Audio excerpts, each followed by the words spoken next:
Sometimes we eat well for a period of time and then it just becomes too much. And then we fall back into old ways. And it's like a build-up of friction. I like to think of this like an elastic band. And we start and the tension is pretty low. And as we start to do really well, it just gets more and more, the friction gets more and more, boom, and it snapshots us back to the start. In this video, I am going to be talking specifically about what I believe to be the 3 most powerful principles to reduce friction, right? Because friction will sooner or later eat you alive, right? Excuse the pun. So, what I'm talking specifically about here is sticking to a meal plan. And what I mean by a meal plan is a structure of feeding that is going to get you towards your goals. And if you miss out on just one of these principles, then you are going to fall flat on your face because, again, that friction might not be very high at the moment, but in a month, 2 months, 3 months' time, that one principle is just going to be too much to handle, right? Let's get cracking. What I'm going to be talking about today, number 1, mindset. Number 2, eating the foods that you enjoy. And number 3, nutrient timing. I really struggle to separate which one of these is the most important, but I'm going to have to slightly lean towards the first one, right? However, these are all so important because people that are absolutely smashing their physical endeavors, they don't have friction. And the reason they don't have friction is because this is all sorted out. It's all addressed. Do you know what I mean? So hopefully this video gets you there, right? And you just literally do what I say and then you can stick to things endlessly. For those that are new to the channel, welcome. My name is Paul Green. I am a coach on the longevity program in which, for the most part, I coach grapplers that want to build resilient joints. And the common theme is we get people that are injured, out of shape, defeated, and we turn everything around. We not only fix injuries, we actually get blokes in the best shape of their lives at the same time. There's a misconception between being injured and being out of shape. I use the injury as a way to develop character, to get somebody in the best shape of their life. Because if you can overcome some of these injuries, you are a fucking ferocious character, right? That's what I do on the longevity program. This is my previous experience. Yeah, purple belt, happy days. Principle number 1, the creature mindset. And the creature mindset is someone that will always live in your head. And the degree of strength that person, that creature speaks is entirely up to your level of personal standards and your level of self-respect. The creature will always prioritize survival this second. The creature will never think about the future and building your physical capabilities, building your health in the future. It will always think about, I want the maximum hormones right now because I might not get fed again ever in my life. That's what the creature thinks. And it's not that I'm saying you're a creature, it's just that I'm saying part of your brain is wired to think this way. The survival brain. And as men, we should not be satisfied with survival. Everyone on this channel has ambitions to absolutely thrive.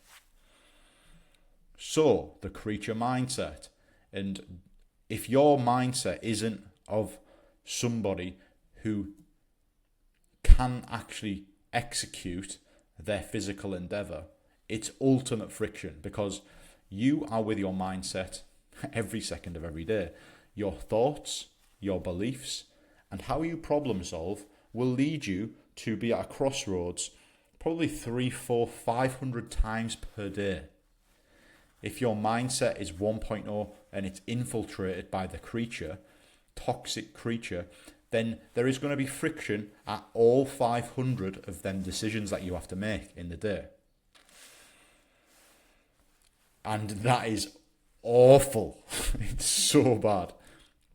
So, fundamentally, there is no self-respect or personal standards.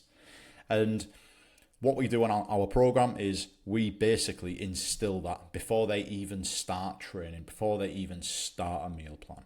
We basically build that. And how we do that is get them to clearly identify a goal within 12 months, align character traits with the man that has already achieved them goals, and then it starts to make sense. We start to create alignment with the mindset to their mission, and then we just embed the habits in afterwards, and then the both paths are plain sailing. Obviously, it's not ridiculously easy, but it's always a battle, right? But you need to understand, have the awareness, and then have the awareness in the day as well, so then you can overcome adversity and things that are dragging you left. So fundamentally, you need to establish self-respect. You need to live like the person that has already achieved the goal and have personal values and standards associated with that. I am disciplined. I have confidence. I have self-respect. I'm optimistic about the future because I'm doing everything that I can to benefit my health. I am a leader of my family, a positive role model of health and strength and mental resilience for my family. Anyway, you get the idea. The creature mindset will say, this is just short term, it's just a diet. The creature mindset will always be looking for cheat meal opportunities, chocolate, cakes, biscuits, always, it's fine. It's fine, I've trained today. It's like, why do you need to cheat on eating nutrient-dense foods that are going to benefit your health and benefit your family's health? And one of the worst things is struggling to say no to other people. When you have got clearly defined personal standards, you will become very aware when somebody is trying to drag you left and right of them personal standards. And what I mean by personal standards is your personal standards are your path to executing your goal. It's that simple. For the most part, it is you doing a certain amount of things every single day. That's it. That's how simple it is. It really is that simple. Doing a certain amount of things in 24 hours. However, if you don't say no to other people, then you're going to get dragged from those personal standards and get dragged away from your mission. And what's brutal about this, truly brutal about this, is your family will literally copy and paste your current mindset into their own brains. As much as you cope and are in denial about that with yourself, at the end of the day, the excuses that you currently make, your missus will make, your kids will make exactly the same excuses, and you'll have nobody else to blame other than yourself for letting this happen because you didn't snap out of this bubble of comfort, this bubble of denial, right? That's the brutal stuff over the mindset. The upgrade, obviously, is the 2.0 mindset, which I've talked about.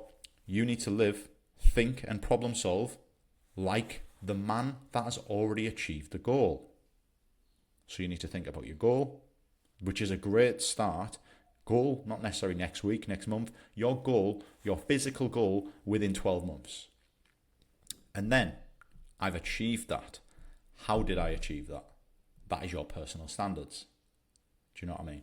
So, identify your goal with absolute clarity. Write down as specific as possible, how you feel, all the rest of it. View yourself as already and rewired all of them 1.0 things. I'm on a diet. No, you're not on a diet, mate. You're just eating nutrient-dense foods. Looking for a cheat meal. It's like, why do I need to poison my body? Saying yes to people all the time. Sorry, one sec. Yeah, struggling to say no. Saying yes to people all the time. Just say no because it's pulling me off from my personal standards.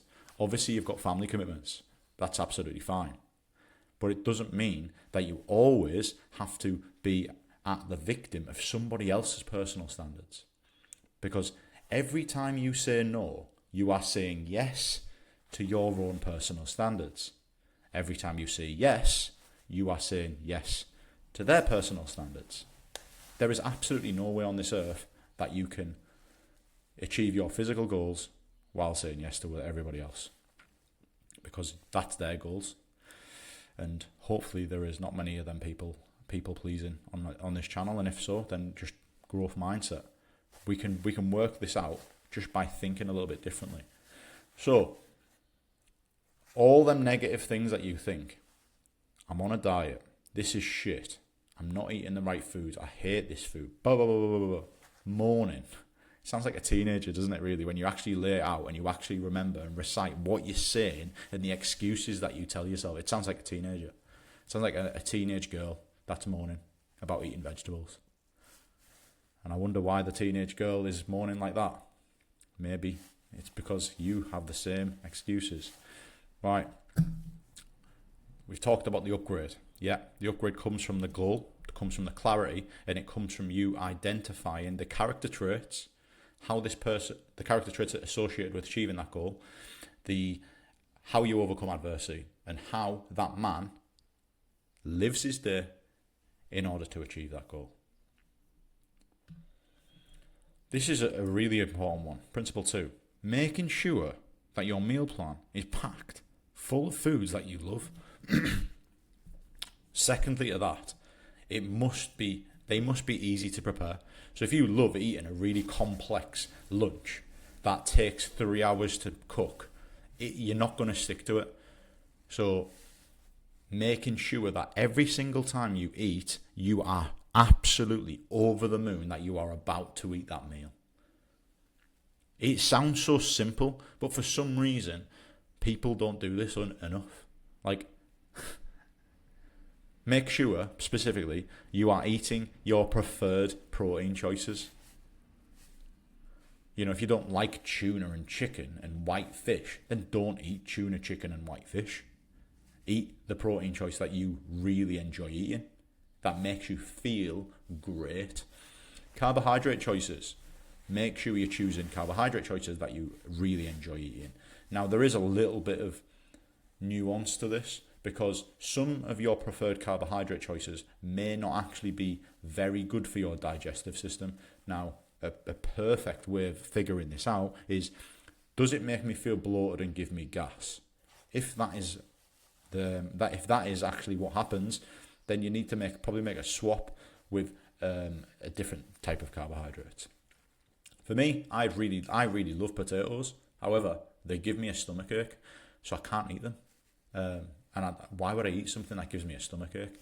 So at the moment, for me, my carbohydrate choices are rice, and it is oats at the moment. And then I'm eating lots of fruit and veg, which you can kind of say is carbohydrates, low GI carbohydrates. Anyway, the point I'm making is make sure you're eating carbohydrate choices in which you really love eating. So if you like rice, if you like pasta, if you like potatoes, make sure you're eating these, because why would you not want to eat the foods that you actually love eating? It's just going to help you stick to it for longer. Do you know what I mean? Fats are really high in calories, so you need to be careful on this. But for the start, you can absolutely eat, fats that you love eating. For example, eggs. I eat eggs every day, like 5 eggs, boiled, sometimes scrambled.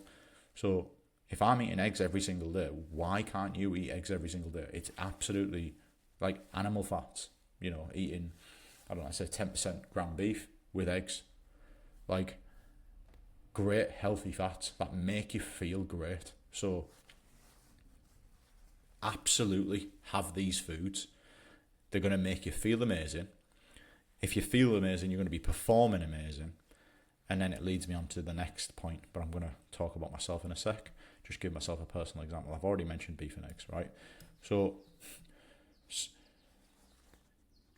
it sounds so simple, but if I was to say one food that makes me operate extremely well, it would be beef and eggs. I'm not even joking. So whether I'm on a deficit or not, whether I'm in a surplus or whether I've got a clearly defined physical goal, I'm going to be eating this every day. And that's the mentality you should have. And this is what I'm saying. When you see people that are they've got their physical standards, they've got their personal standards, and they're always smashing physical goals, and they just seem to be doing really well for themselves physically, because they've got no friction with regards to all of this stuff. They see food in a certain way, that means that they can stay on a path for like all of their life. They can stay on a sensible path, a confident path, a proactive path, a good, positive, healthy path for the rest of their lives. It's because they're eating foods that they enjoy, that work for them, that actually make them feel and perform really well. And they've reduced all the friction, right? They don't think like, I want a cheat meal, all of these things.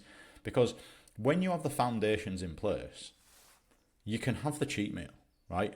But you might find that by having the cheat meal, you're going to feel like shit. And then you're going to, not like, I'm not on about emotionally feel like shit. Physically, you're going to feel like shit. So then you're like, well, what the fuck was the point in that? Like, it's honestly... Anyway, right, so I love beef, I love eggs, so I eat them every day, is the point I'm making. It doesn't have to be really complicated. I don't need to swap this for a tuna salad and be miserable. I just eat. Probably my favourite meal, right? So I eat that every day because I really can't explain it in a more simple way. Yeah, it is something that you have in a restaurant. I could pretty much, if I could afford it, I would have sirloin fillet steak every morning. Probably sirloin, actually. And understandably, I would feel amazing as a result of that. Yeah, and I'm not going to eat something that I don't enjoy because of the word health. I'm supposed to be on a diet. If your coach or if your nutritionist isn't providing you with foods in which you absolutely fucking love eating, then you're not going to stick to it. That's the point I'm making. The final one, this is a really, really important one, and this might catch a lot of people out. You could be doing everything right, but how you time your meals could be fucking you over, creating that friction, right? And what I mean specifically by this is, have you got energy that you need for that portion of the day to operate well? Because if you're eating nutrient-dense foods, you want to know and you want to feel amazing, right? If you don't feel amazing, then you're doing it wrong. But you want that instantaneous feedback. You want the food to serve that part of the day, and you want the food to serve that part of the day. And the reason I like to break it up into two, right, is because I like people on my program, and I do this for blokes on my program, by the way. I look at what they do in the day, and I will allocate their meals. Yes, fundamentally, as long as they eat all that food in a day, great, right? But just me as the initial guide, I will slot the meals prior to their, whether it's work, after work, during work, and then before training, after training. I will slot it so they just literally look and just follow that structure. However, life does get in the way, and they might eat certain meals at different times. But I just genuinely believe this is ridiculously important, because you can eat healthy foods at the wrong times and feel like shit. For example, if I was to eat beef and eggs before I went to the gym, I'd feel like shit because I've got no carbohydrates in the system. My performance is going to be terrible. My food is going to still be digesting when I'm actually in the gym, whether that's on the mats or in the weight room. So it's important that you get this nailed down. So identifying a priority. Is it brain? Is it body? Right? And what I mean by brain, am I required to have foods that will optimize my brain function for this period of the day? Yes or no? Cool. This part of the day, is it my requirement to optimize body, my human performance, physical performance, should I say? So yeah, it's not just about eating nutrient-dense foods, it's just about timing them to serve you best at whatever time of the day that means. So you've got high energy, high performance at whichever the most important part of the day is, right? So to bring this to light a little bit of a diagram. Split it into brain and physical output. I like to do this. So a lot of your jobs might be brain, power, demanding. You might be behind a laptop, thinking, problem solving for the most part of the day. Some of your jobs might be physical output.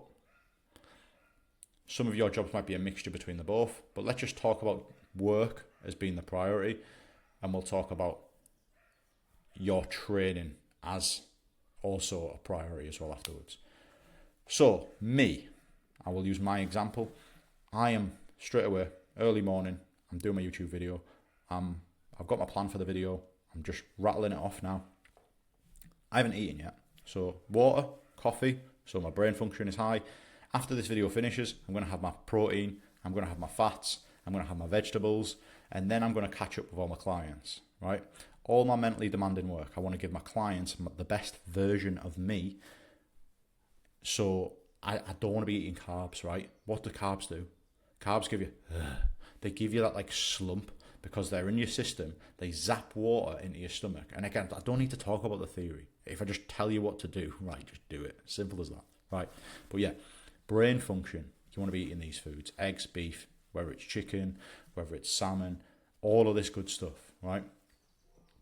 When the brain function is the priority. Work, highly demanding, brain tasks. And I like, and this is the thing, I like to put jiu-jitsu into this category as well, because I'm more of a thinker on the mat. I want to problem solve. I want to learn as much as possible. So I'm not necessarily having this beforehand. I'm just not as concerned before jiu-jitsu about eating carbohydrates, a massive amount of carbohydrates, because I'm just thinking it's an aerobic sport. I'm using oxygen for energy. Don't really need much carbohydrates beforehand. So when physical output is the priority, you need to have carbohydrates, whether that be complex and simple, before that training session, because you can't break performance records without having carbohydrates in your system. So when you're training, you have maximum physical energy, right? Because you don't really need to think when you're doing the physical output stuff. When you're in the gym, when you're lifting weights, when you're strengthening your joints. So, and then you've got the carbohydrates after the session as well to replenish. So that's what I'm saying. This is like a mini mindset to help you restructure your nutrient-dense meal plan into serving basically the most important part of the day there, and then the most important part of the day there. Because you might have just went, buh, this is meal 1, this is meal 2, this is meal 3, this is meal 4. And you might be getting carbohydrates on the morning when you don't even need them because you're not doing anything physical. Do you know what I mean? And you might be having fats and proteins before you actually train because, But what this does is it gives you the awareness and the intelligence to restructure your nutrient-dense meal plan, so then we reduce friction in that manner as well, because it's serving you better. It's serving you better having fats and proteins and vegetables before brain function rather than having carbohydrates before brain function, and vice versa. Fats and proteins before a training session is absolutely horrendous, like especially a physically demanding training session. I don't put Brazilian Jiu-Jitsu into the category of physically demanding. I put it into the category of psychologically demanding. However, if you're a beginner on the mats, it must be, obviously I was a beginner at one point, and it's very physically demanding. So hopefully you appreciate that mini daily mindset in order to restructure your nutrient timing so you get the best out of your brain and the best performance physically as well. So just to wrap it up, the main battle, right? If you miss out on one of these principles, like I said earlier on, that rubber band analogy, the friction might not be very much at the start, but it's just going to slowly eat you alive. So we've got the first one, mindset, making sure that you are thinking like the 2.0 version of yourself. You're problem solving like the 2.0 version of yourself. And what I mean by the 2.0 version of yourself, the man that has already achieved your physical mission within 12 months. You have clearly defined personal standards in which you do every day. Every time somebody tries to drag you off them personal standards, it's almost like they're kind of insulting. They're trying to offend you. They're trying to drag you off your mission. And if you let them, then you will never achieve your mission. So you have to stay on that straight line, right? Make sure that you eat foods that you love eating. You're not eating foods that other people love eating. You're not eating foods that you think are healthy. Make sure you are eating foods that you love eating. Carbohydrate choices, protein choices, fats, and nutrient timing. Making sure that you are eating based off the current priority of yours in that day. A man with high personal standards is very aware when people are trying to lower his personal standards. And this is a real problem because your missus might be constantly trying to lower your personal standards. Listen, I've been in a deficit for the past 5 months, right? I've never woke up to a day where my missus has not offered me some of her food. And I just laugh. Maybe for the first couple of months I got angry, but you just laugh. It never stops. The battle never stops. That's what I'm saying. The real battle, it never stops. So we have to make it as easy as possible for ourselves to just continue on our personal standards to achieving that mission after 12 months, then achieving the next mission after 12 months, because that's the way we do it. It's not a diet. It's just a new way of living. Gentlemen, hopefully you appreciate the video. I know it may seem like a lot of information to absorb, but this is exactly what we do on the longevity program. We prioritize the mindset, the character, the decision making first and foremost, and then we instill the personal standards, the habits, the tactics, the training program, the meal plan, so that you, brain and body, is aligned, so it doesn't just become a physical endeavor. It becomes a new way of you living. That's a longevity program. If you are interested in hiring me as a coach to help you out on a one-to-one basis, the link is in the description to book onto a call with me. That's it from me. I will see you tomorrow.